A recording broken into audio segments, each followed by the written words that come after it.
دلیل ترور آریانا سعید در کشور استرالیا فاش شد. سفر جنجالی آریانا سعید با استرالیا و اختطاف عجیب آریانا سعید در این کشور. آریانا سعید اکنون صحتش چگونه می باشد؟ و در کدام کشور زندگی می کند؟ مصروف چی کار باری است؟ من در این ویدیو پیرامون حقایق همین ماجرا خواهم پرداخت. پس در ادامه با کانال دنیا اینفو باشید.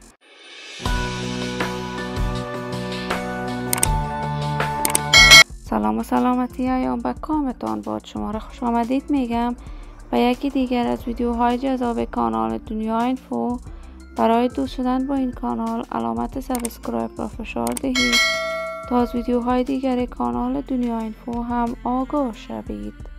آریانا سعید، هنرمند خوش صدای افغان که با انجره طلایی‌اش قلب 34 میلیون افغان را در سرتاسر جهان تسخیر کرده است. آریانا سعید صدای سریله دارد و آهنگ‌های عاشقانه، بالخصوص آهنگ‌های میهنی را با صدای رسایش خیلی خوب اجرا می‌کند. آریانا سعید دوستداران و طرفداران صدایش را در سرتاسر جهان دارد.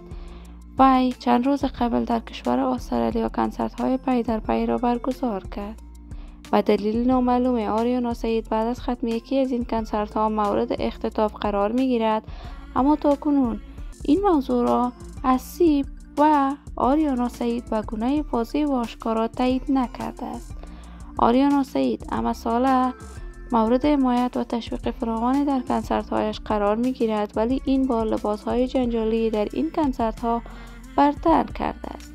اکنون آریانا سعید صحتش خوب میباشد، در کشور ترکیه زندگی می‌کند و قرار است در کشور ترکیه تجارت خودش را ادامه بدهد.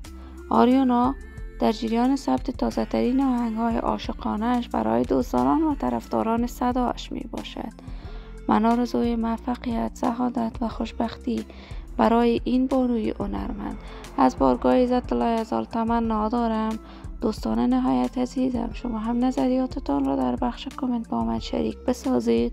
اگر تا امروز دوست کانال دنیا اینفو نشدید، پس برای حمایت از من علامت سابسکرایب را فشار دهید. صحت و سلامتی برای شما نازنینان از بارگاه عزت الله ازال تمنا دارم. تا درود دیگر، یک از شما خوبان را بلای منان سپرده، موفق و کامیاب باشید.